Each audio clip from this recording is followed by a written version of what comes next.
friends and welcome back to the next video of Little Scholars where future lies in your own abilities. Friends, हम बना रहे हैं class 12th के लिए next video जहां पर हमने कहा था हम फ्लक्स के बारे में बात करने वाले हैं। अभी तक की प्रीवियस वीडियो के अंदर हम लोगों ने बहुत कुछ पढ़ा, इलेक्ट्रिक फील्ड लाइंस पढ़ा, इलेक्ट्रिक फील्ड लाइंस कैसे ड्रॉ करते हैं, सारी चीजों के बारे में हम लोगों ने डिस्कशन कर लिया। अब कहानी आती है किसकी? अब कहानी आएगी फ्लक्स की कि व्हाट इज फ्लक्स। फ्लक्स क्या होता है? ठीक है, फ्लक्स पढ़ने से पहले कुछ एक टर्म मुझे नोन होनी चाहिए, तो मैं उसके बारे में डिस्कशन करूंगा। ठीक है, उसके बाद मैं फ्लक्स पे आप लोगों को लेके चलने वाला हूं। बहुत शानदार टॉपिक है, इंपॉर्टेंट है, क्वेश्चन आएगा, देख लेना। ठीक है, अच्छा, उससे इंपॉर्टेंट चीज कि भाई मैंने एक अनाउंसमेंट किया था, आई थिंक आप लोगों ने वीडियो देखा होगा हमारे सोशल पोर्टल से भी, और साथ में हम लोगों ने यूट्यूब पे भी अपलोड किया था वो वीडियो कि हम लोग कुछ नया स्टार्ट करने वाले हैं from 1 June and it is for class 12 also. ठीक है, हम वहां पर कुछ ऐसा करेंगे जो कि आपको बहुत बेनिफिट देने वाला है, तो बना के रखें, बढ़िया। ठीक है ना, राइट, बहुत कुछ मिलेगा आपको उस बड़े पैकेट बड़े धमाके के साथ। चलिए, तो सबसे पहले मैं एरियल वेक्टर की बात करता हूं। देखो, दो टर्म एक साथ क्वाइंट करनी है यहां पर, दो टर्म है ना, और दोनों टर्म अलग अलग है, एरिया भी अलग और वेक्टर भी अलग। अगर एरिया है तो वेक्टर किस लिए यूज किया, और अगर वेक्टर है तो एरिया क्या बता रहा है। ठीक है, तो यहां पर एरिया वेक्टर का मतलब कि वो पर्टिकुलर एरिया जिससे इलेक्ट्रिक फील्ड फ्लो हो रही है या इलेक्ट्रिक फील्ड है। सपोज करो ये एक एरिया था जिसके अंदर, जिसमें जो इलेक्ट्रिक फील्ड के अंदर रखा हुआ था। ठीक है ना, this is electric field lines और ये यहां रखा हुआ था। ठीक है ना, राइट। अब मुझे यहां कैलकुलेट करना है कि पर्टिकुलर कितना फोर्स ऑफ अट्रैक्शन लगेगा, किस तरीके से डिफाइन करता हूं, एरिया कैसे लेना है, क्योंकि अनइवन सा शेप है। तो हम क्या करेंगे भाई, इसमें एरियल वेक्टर लेने के लिए, areal vector basically represent the direction of magnetic field lines, direction of force. ठीक है, उसको शो करता है। ठीक है ना, राइट। एंड जो वेक्टर है, ठीक है, और जो डायरेक्शन वेक्टर है, डायरेक्शन वेक्टर क्यों यूज किया, मतलब एरिया और साथ एरिया के साथ साथ मतलब मैं सरफेस तो लूंगा ही लूंगा, साथ में इसके डायरेक्शन भी ले लूंगा। तो एक ही टर्म के अंदर आपकी दो कहानी यहां पर इन्होंने सॉल्व करवा दी। क्या सॉल्व करवा दी कि आप वो पूरा मैग्नेटिक फील्ड का एरिया लो जिसमें मैग्नेटिक फील्ड चल रही है, साथ में उसका डायरेक्शन भी तो लो।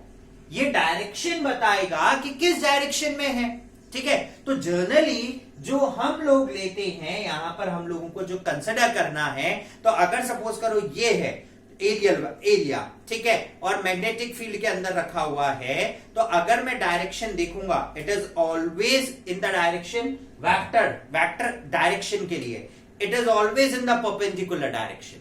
ठीक है, राइट। तो डायरेक्शन वेक्टर जो आएगा इसका, it is always in the perpendicular direction. अगर सपोज करो मैंने एक स्मॉल सा सेगमेंट ले लिया यहां पर, और मुझे इस स्मॉल सेगमेंट के लिए निकालनी है, तो it is at N cap vector, this shows the direction vector. तो ds, this is a representation of areal vector. ठीक है, ds मीन सरफेस एरिया, और ऊपर डायरेक्शन वेक्टर लगा हुआ है, ये डायरेक्शन वेक्टर उसके डायरेक्शन को डिनोट करेगा।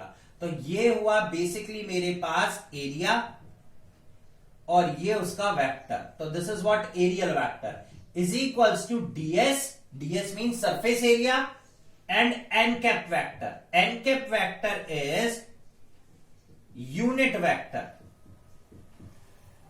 ठीक है, it basically denotes the direction. ठीक है, और हमेशा हम लोग 90 डिग्री के ऊपर ही लेते हैं। ठीक है ना, जो कंपोनेंट है इसका हम लोग रिजॉल्व करते हैं 90 डिग्री के ऊपर। ठीक है, व्हाई नॉट पैरेलल कंपोनेंट, बात आती है why not parallel component. Parallel component generally इसीलिए नहीं लिया जाता कि सपोज करो, थिंक फॉर अ व्हाइल, कि मैं देखो आपको तीनों केसेस दिखाता हूं यहां पर, थोड़ा सा तो ज्यादा इलैबोरेट होगा। ठीक है,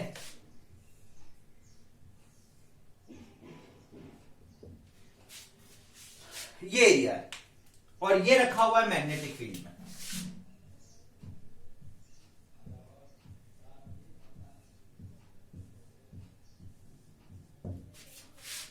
इसके लिए भी मैग्नेटिक फील्ड है, ठीक है, और इसके लिए भी magnetic.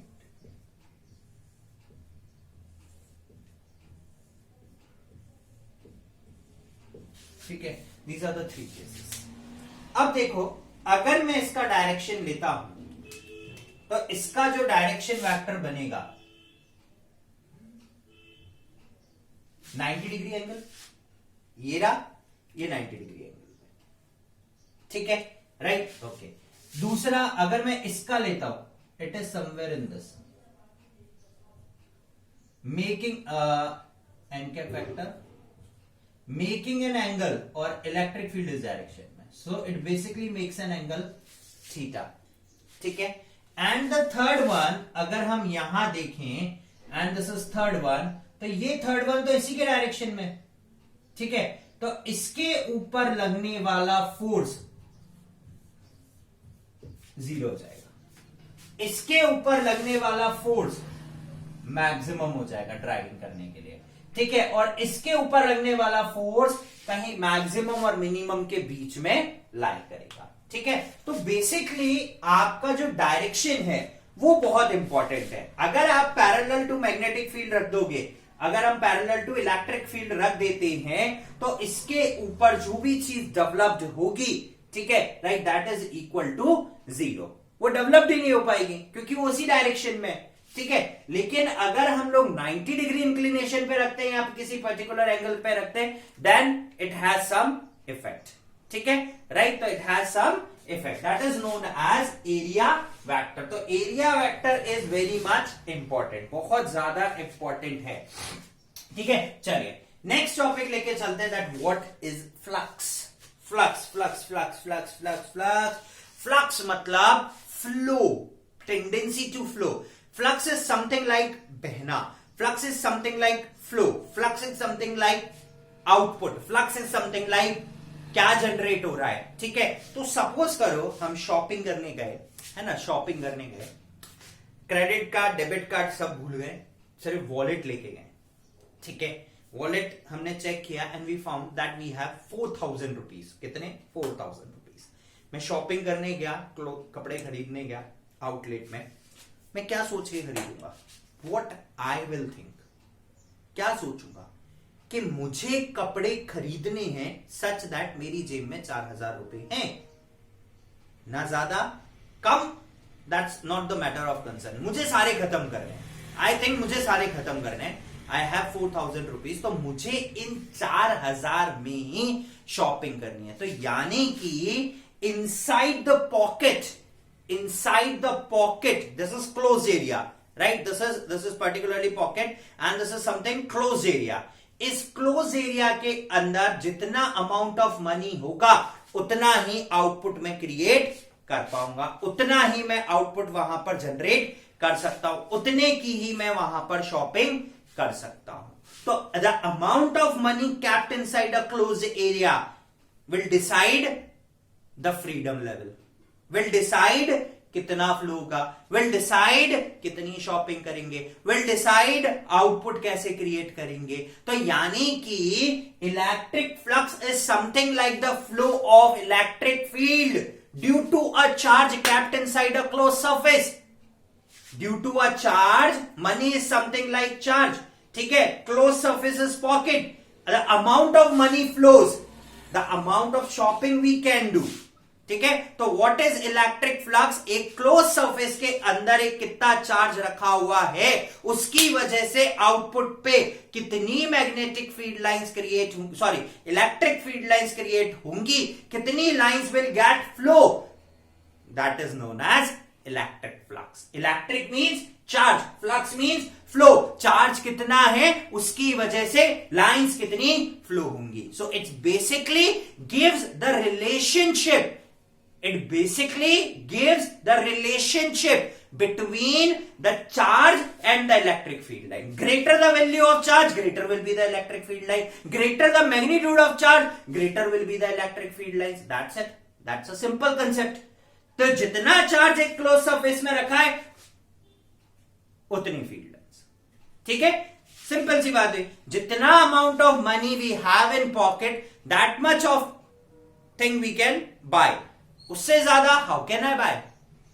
The greater the amount of money in the pocket, the greater the will be the thing, the large number of items we can buy, है ना। तो इसका मतलब कि जो इलेक्ट्रिक फ्लक्स है, electric flux basically gives a relationship between charge and magnetic electric field lines. पहली चीज तो ये बताता है। और ये क्या बोलता है कि एक क्लोज सरफेस के अंदर, आई रिपीट, एक क्लोज सरफेस के अंदर कितना चार्ज रखा हुआ है या कितनी एक इलेक्ट्रिक फील्ड लाइन एक क्लोज्ड सरफेस से जनरेट होंगी, ठीक है, जिसके अंदर चार्ज रखा हुआ है, and direction outward N cap direction, perpendicular, है ना, this is N cap direction. ठीक है, कितनी इलेक्ट्रिक फील्ड लाइंस यहां से क्रिएट होंगी, ठीक है, इन द परपेंडिकुलर डायरेक्शन, ठीक है, is equal to 1 by epsilon naught times the charge inside surface. 1 by epsilon naught times the charge present inside the surface. ठीक है, right? Normally, है ना, magnetic directions will take n cap vector perpendicular, है ना, normal vector. So electric flux through a given area held inside a electric field is the measure of the total number of electric field lines. ठीक है, कितनी electric field lines कितनी flow हो रही हैं एक सरफेस के थ्रू, ठीक है, राइट, एक सरफेस के थ्रू। इसको बहुत अच्छे से समझाया था सर गॉस ने, and this is the concept of Gauss, ठीक है, and this is the concept of Gauss. तो एक पर्टिकुलर सरफेस से, ठीक है ना, एक पर्टिकुलर सरफेस से कितनी इलेक्ट्रिक फील्ड लाइंस पास हो रही हैं एट नॉर्मली, ठीक है, वो उसका फ्लक्स बताएगा। So greater the number of electric field lines, greater will be the charge present inside the surface, ठीक है, और greater the number of field lines, greater will be the flux. तो इसका मतलब फ्लक्स डिपेंड्स अपॉन 2 पैरामीटर्स, ठीक है, flux को denote किया जाता है phi से, is directly proportional to number of electric field lines. सीधी सी बात है, ठीक है। और दूसरी चीज flux is also directly proportional to the area. How area? If greater the area, greater the number of field lines will get pass, if smaller the area, number of field lines will be low, I mean to say it is less. So phi e flux is equals to E electric field line dot ds, ठीक है, right, ds we can put it like this, तो E dot ds, ठीक है, this is known as electric flux, ठीक है। तो flux is basically the number of field lines passing through a particular area normally, ठीक है, normally यहां पे वर्ड यूज हुआ है electric lines of forcing passing normally through that area is known as flux. So flux is somewhat the number of electric field lines passing through that particular area. अब कितनी पास होंगी, वो close area वाला concept दिया था sir Gauss ने, कि जितना चार्ज रखा होगा उतनी नंबर ऑफ फील्ड लाइंस, ठीक है, राइट। तो सपोज करो ये तो इस तरीके से था, if somewhat we take something like this, कि मैंने एक सरफेस ले लिया, ठीक है ना, हम लोग एक ले लेते हैं, this is surface, right, and this is electric field lines passing, right, this is electric field line passing, ठीक है। now the aerial vector, मैंने सरफेस ऐसे लिया है, ठीक है, the aerial vector will be something like this, making an angle of 90 degree with this, ठीक है, making an angle of 90 degree, ठीक है। so the aerial vector, direction vector, n cap vector, so electric field is this direction and n cap vector is this direction, so the angle between them is theta. Now we resolve the component, ठीक है, हम इसके component resolve करते हैं। one is in perpendicular direct horizontal and the second one is in vertical, ठीक है। ये इसमें इस डायरेक्शन में कुछ भी नहीं है, this is particularly sine theta and this is particularly cos theta. ठीक है, तो ये वेक्टर का डायरेक्शन कैंसिल आउट कर देंगे और ये वाला वेक्टर हम लोग ले लेंगे। ठीक है, तो it is basically phi E is equals to E cos theta dot ds।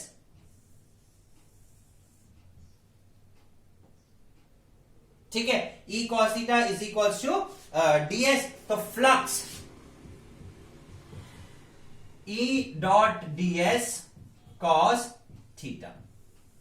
Cos theta is basically the angle, ठीक है, it is basically the angle between the magnetic electric field and the direction। ठीक है, right, if cos theta is 0, theta is equals to 0। ठीक है, तो phi E is cos 0 is 1, तो E dot ds। And if theta is equals to 90 degree, so phi E dot ds into 0, so it is equals to 0। So it fluctuates from 0 to 90 degree। तो 0 से 90 degree के बीच में इसकी value क्या करेगी, this is 0 degree and this is somewhat 90 degree, इसके बीच में इसकी वैल्यू क्या करेगी, इंक्रीज और डिक्रीज होगी। Is that clear? So if it is at 90 degree यानी कि इलेक्ट्रिक फील्ड का डायरेक्शन और इसका डायरेक्शन एक ही कर दूं रखने का तो वो 0 हो जाएगा, बट उसका एरियल वेक्टर तो 90 यही निकलेगा ना, दिस इज एरियल वेक्टर, तो 90 डिग्री ये हो गया है ना। तो इस तरीके से, राइट। नाउ नेक्स्ट कि ये तो हमने क्या करा कि एक छोटा सा ds स्मॉल एरिया ले लिया। If the number of area is large, अगर एरिया बड़ा होगा then what we will do, कैसे निकालेंगे, तो हम क्या करेंगे, सबसे पहले एक स्मॉल सेक्शन ऑफ एरिया से ले लेंगे ds एन कैप फैक्टर, और ऐसे ds हम बहुत सारे ले लेंगे। ठीक है, ऐसे हम लोग ds बहुत सारे ले लेंगे। ठीक है, तो ओवरऑल फ्लक्स जो निकलेगा is equals to ds1 plus ds2 plus ds3 into electric field, इस तरीके से निकालेंगे। तो मैं ये कह सकता हूं कि इन सबका एडिशन इज टोटल फ्लक्स, तो flux integrate E dot ds। Limit depends, close integral का साइन क्यों लगाया, because when we are calculating flux हम एक पर्टिकुलर एरिया का लेंगे, तो एरिया शुड बी आइसोलेटेड। ठीक है, राइट। तो टोटल अगर फ्लक्स मुझे कैलकुलेट करना होगा तो हम ये भी कह सकते हैं that E dot summation I equals to 1 से लेके n ds, ये भी हो सकता है फ्लक्स। तो सारे सरफेस एरियाज को ऐड कर दिया, small small sections of surface area, एक ये ले लिया, एक ये ले लिया, एक ये ले लिया, एक ये ले लिया, और इन सबको एड अप कर दिया। ठीक है, तो this is how we can calculate the flux. ठीक है, चलिए नेक्स्ट सबसे important theorem is somewhat Gauss theorem. Gauss theorem क्या कहती है हम वो देखते हैं। गॉस थ्योरम है, ये कहती है कि अभी हमने जो समझा कि एक क्लोज सरफेस से कितना magnetic electric field lines pass out होंगी, it basically gives the relationship between charge kept inside a close surface and the electric field lines generated. तो गॉस लॉ कहता है कि जो टोटल फ्लक्स यानी कि total number of lines that are created through a close surface is 1 by epsilon naught times the net charge enclosed in the closed surface। कि एक close surface के अंदर कितना चार्ज एनक्लोज होगा उससे 1 by epsilon naught times होंगे। ठीक है, तो अगर मैं सपोज करता हूं कि भाई मेरे पास ये एक क्लोज सरफेस है, ठीक है, and it has a charge component Q। ठीक है, राइट, सेंटर में ये स्मॉल एरिया सेगमेंट लिया, डायरेक्शन वेक्टर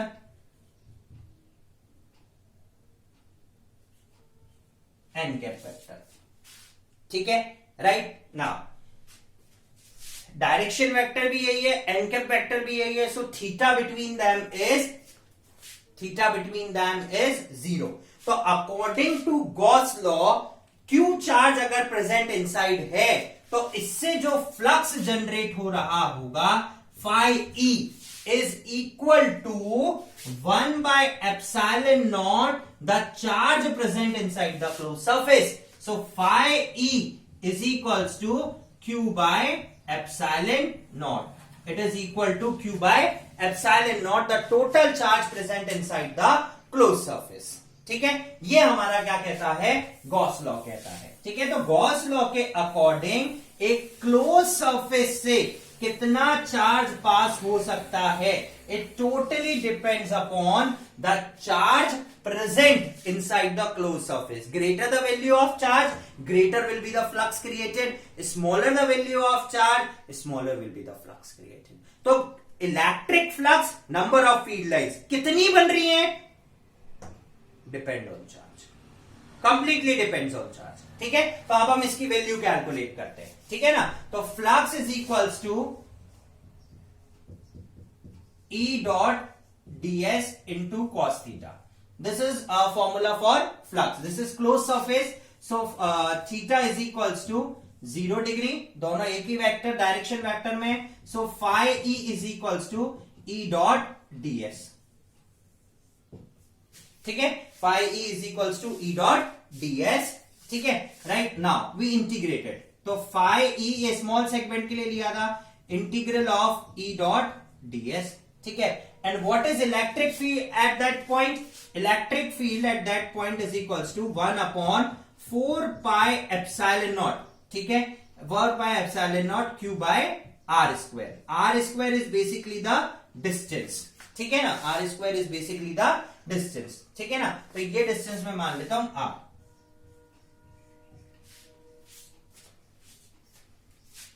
ठीक है, अब हम यहां पर इसकी क्या करते हैं, वैल्यू सब्स्टिट्यूट करते हैं. तो हमने यहां पे फाई ई की वैल्यू रखी E ds.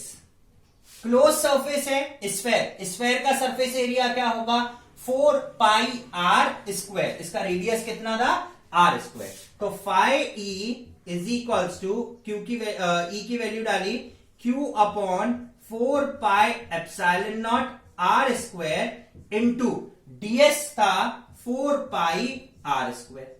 4 pi r square से 4 pi r square cancel. So phi E is equals to Q by epsilon not. This is how we can proof. ठीक है ना, इस तरीके से हम लोग क्या कर सकते हैं, प्रूफ कर सकते हैं. Simply we proof like this कि phi E is equals to Q by epsilon naught. ठीक है, तो टोटल चार्ज या total field lines coming out of a close surface. ठीक है, if the total field lines coming out of a closed surface is equal to the charge present inside the closed surface. ठीक है, right? If the charge inside the closed surface is 0, if a dipole is situated, मैंने बोला एक dipole रख दिया मैंने, net charge क्या होता है डायपोल का, net charge of a dipole is 0. So the flux created by a dipole completely 0. ठीक है, is that clear? तो इस तरीके से हम लोग क्या करते हैं, कैलकुलेट करते हैं. तो this is how we can calculate flux and other thing. ठीक है, तो ये हुआ हम लोगों का flux. Now there is a relation, Coulomb's law. हम लोग कोलॉम्स लॉ को फ्लक्स वाले फॉर्मूला से भी इजीली प्रूव आउट कर सकते हैं कि किस तरीके से कोलॉम्स लॉ और फ्लक्स एक दूसरे से रिलेटेड है, या उसका deduction of Coulomb's law with the help of Gauss law we can also do. ठीक है, अब हम वो करते हैं. ठीक है, right, the deduction of Coulomb's law with the help of Gauss law. चलिए अब हम डिडक्शन करते हैं किसका, कोलॉम्स लॉ का, by the help of Gauss law. तो उसके लिए मैं सबसे पहले कोलॉम्स लॉ देख लेता हूं क्या होता है भाई, एक बार वापस. ठीक है, हमने कहा था कोलॉम्स लॉ के अकॉर्डिंग अगर 2 पॉइंट चार्जेस r डिस्टेंस से सेपरेटेड है एक दूसरे के ऊपर, तो उनके ऊपर लगने वाला force is equal to 1 upon 4 pi epsilon naught Q naught by r square होता है.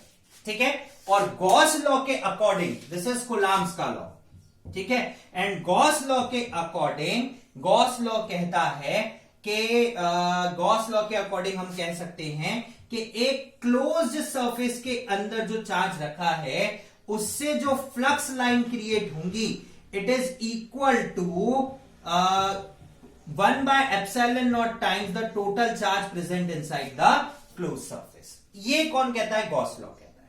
ठीक है, तो हम लोग इस लॉ से लेकर इस लॉ को डिड्यूस करने वाले हैं।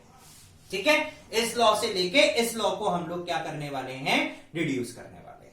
ठीक है, चलिए अब लॉग का डिडक्शन कैसे किया जाता है वो देखते हैं। तो सबसे पहले हमने क्या करा, हमने एक चार्ज लिया Q, ठीक है, कहीं रखा हुआ था। गॉस लॉ एप्लीकेबल करने के लिए उसके ऊपर मैंने उसको क्लोज कर दिया, क्योंकि Gauss law is applicable on the close surfaces.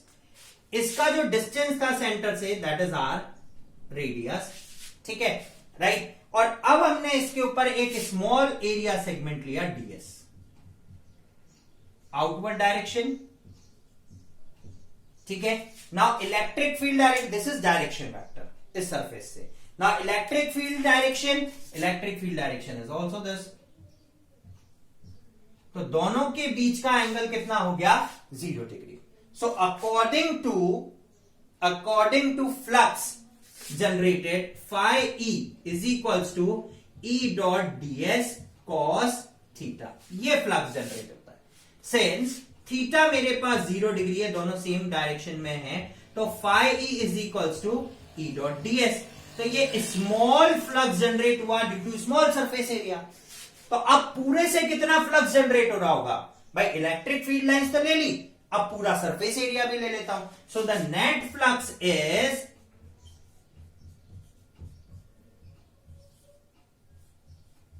close integral of E dot ds. ds is surface area. So the net flux generated is E into 4 pi r square. 4 pi r square will be the surface area of the closed surface. ठीक है, it is basically the surface area of the closed surface. ठीक है, चलिए अब हम क्या निकालते हैं? ये हमने निकाल दिया फ्लक्स कितना जनरेट हो रहा है। But according to Gauss law लगाना था, तो according to Gauss law flux कितना होता है? Q by epsilon naught. और यहां से फ्लक्स कितना जनरेट हो रहा है? E into 4 pi R square. तो दोनों ही सेम फ्लक्स होने चाहिए, तो 4 pi R square multiply by E is equals to Q by epsilon naught. सीधी सी कहानी। सो E हो गया मेरे पास 1/4 pi epsilon naught into Q by are square. ये आ गई मेरे पास E की सीधी सादी वैल्यू। This is how we can calculate the E। तो टोटल इलेक्ट्रिक फील्ड कितनी जनरेट हो रही है? 1/4 pi epsilon naught Q by are square. अब मैं क्या अज्यूम करता हूं कि इसके सरफेस पे एक Q नॉट चार्ज रखा हुआ है। भाई कूलॉम्स लॉ लगाने के लिए चार्ज तो लाना पड़ेगा, गॉस लॉ तो लग गया, और ये चार्ज इसके ऊपर कुछ फोर्स लगा रहा होगा। कितना फोर्स लगा रहा होगा? Let suppose Q naught charge on surface, तो फोर्स कितना लग रहा होगा? That is Q naught into E। तो F is equals to Q naught multiply by 1/4 pi epsilon naught into Q by are square. मेरे ख्याल से तो प्रूव ही हो गया पूरा का पूरा। ठीक है, तो ये हो गया F is equals to 1/4 pi epsilon naught Q into Q naught by are square. तो हमने गॉस लॉ को यूज किया और कूलॉम्स लॉ का डिडक्शन किया। ठीक है, तो this is what the deduction of Coulomb's law with the help of Gauss law. तो फ्रेंड्स, ये हुआ हम लोगों का गॉस लॉ, इलेक्ट्रिक फ्लक्स से रिलेटेड कंसेप्ट खत्म यहां पर। ठीक है, अब इस चैप्टर में जो लेफ्ट आउट बचा है, that is what applications of the Gauss law. Different figures से on the surface, outside the surface, inside the surface कितना फ्लक्स जनरेट हो रहा है, कितनी सारी चीजें जनरेट हो रही है। अगर सरफेस एरिया चेंज करूं तो फ्लक्स में कितना चेंज होगा, कितना फ्लक्स जनरेट होगा। तो applications of the Gauss law is remaining. ठीक है, बाकी पूरा चैप्टर हमारा खत्म हो चुका है। सो फ्रेंड्स, इस वीडियो के लिए इतना ही। अगले वीडियो में हम लोग मिलेंगे applications of the Gauss law के साथ। So till then guys, keep on watching Little Scholars and stay tuned with us. Like, subscribe और शेयर करना नहीं भूलिएगा। Thank you.